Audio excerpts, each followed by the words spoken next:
Pernyataan Luhut seolah mengonfirmasi temuan OCCRP terhadap Jokowi. Stefan Antonia, kurang bukti apalagi wahai aparat. Luhut ngaku 500 triliun bansos era Jokowi nggak tepat sasaran. Guys, salah satu yang disuka rakyat di era Jokowi kemarin tuh banyak banget bansos yang diterima. Tapi guys, Luhut ngaku loh kalau bansos itu yang tepat sasaran cuma separuhnya. Padahal anggaran bansos era Jokowi tuh gede banget loh, sampai 500 triliun. Apa karena emang era Jokowi nggak bisa ngatur keuangan ya? Nah, dia juga jelasin guys, ini emang jadi pekerjaan yang gede selama era Jokowi kemarin. Karena banyak penerima ganda, tidak memenuhi syarat, sampai nggak punya KTP. Kalau bagi pengamat politik, yaitu Adi Prayitno, pengakuan ini justru ngasih gambaran kalau pengawasan bansos era Jokowi itu lemah banget. Jadinya semua berantakan. Pembagian bansos jangan dipolitisasi. Dan ini seharusnya di dalam tata pemerintahan negara yang baik menjadi ruang lingkup dari Kementerian Sosial. Dengan mengingat Ibu Risma ini sosok yang memiliki integritas tinggi, beliau tidak mau data-data bansos ini dipakai untuk kepentingan politik partisan. Apalagi untuk memperjuangkan kepentingan keluarga. Maka kemudian mengapa dengan sikap Ibu Risma yang sangat kokoh pada integritas itu, lalu Ibu Risma tidak diajak, termasuk di dalam kebijakan raskin, sehingga beras untuk rakyat miskin yang dari Bulog kemudian muncul gambar pasangan 02 Prabowo Gibran. Ini penyalahgunaan. Untungnya nggak menyebut bahwa ini digunakan untuk kampanye Pilpres ya, karena kan sudah lama sebenarnya ini para penggiat aktivis anti korupsi juga melihat bahwa ini memang nggak tepat sasaran, karena memang bansos itu digunakan untuk instrumen pemenangan. Ya tentu cukup mengejutkan, bahwa Pak Luhut bukan cukup mengejutkan, sangat mengejutkan, karena yang mengucapkan itu adalah Luhut Binsar Panjaitan, orang yang tahu tentang semua soal selama 10 tahun pemerintahan Presiden Jokowi. Jadi kalau bansos yang nilainya 500 triliun hanya separuh yang tersalur dengan efektif, ini baru efektifnya ya, belum soal pertanggungjawabannya. Maka orang bertanya, kalau begitu yang 500 itu dari separuh itu 250 triliun tersalur atau terkorupsi atau tidak tersalur, kan itu pertanyaan akuntansinya tuh. Walaupun kita tahu keterangan Pak Luhut kemudian dia menerangkan bahwa ada data yang tidak jelas, karena itu mungkin tidak tersalur atau penyalurannya tidak efektif. Tetapi ada 250 triliun yang tidak tersalur. Itu artinya ada hak orang miskin yang tidak dirawat oleh negara. Itu aja pegangan kita. Bansos itu adalah instrumen di dalam APBN. APBN adalah undang-undang. Undang-undang APBN itu dibahas bersama seluruh partai politik, fraksi di Senayan. Dan sesudah menjadi undang-undang, dia menjadi instrumen negara bersama. Ini untuk menekankan bahwa bansos tahun 2023 nilainya 476 triliun. Jadi ya semua partai politik yang membahas melalui hak budgetnya bersama pemerintah, silakan menjelaskan mengenai APBN itu. Tahun ini 2024, bansos di dalam APBN kita nilainya 496 triliun, jadi beda 20 triliun.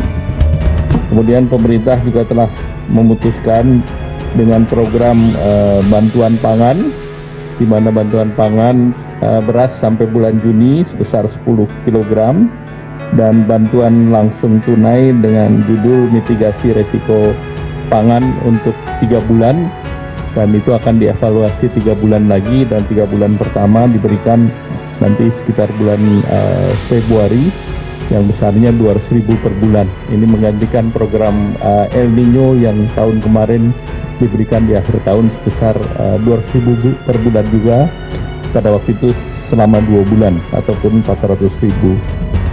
Pengakuan Luhut soal kegagalan bansos 500 triliun bukti rezim Jokowi simpan borok korupsi.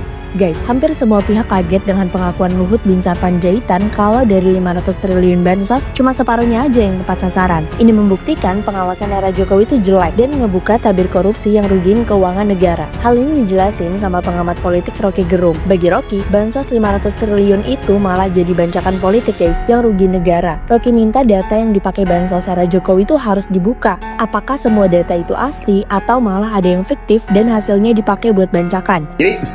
Sekali lagi, itu harus diaudit siapa-siapa yang tercecer di dalam soal bansos. Padahal bansos ini satu upaya untuk jadi social safety net bagi mereka yang rentan untuk terkena badai ekonomi.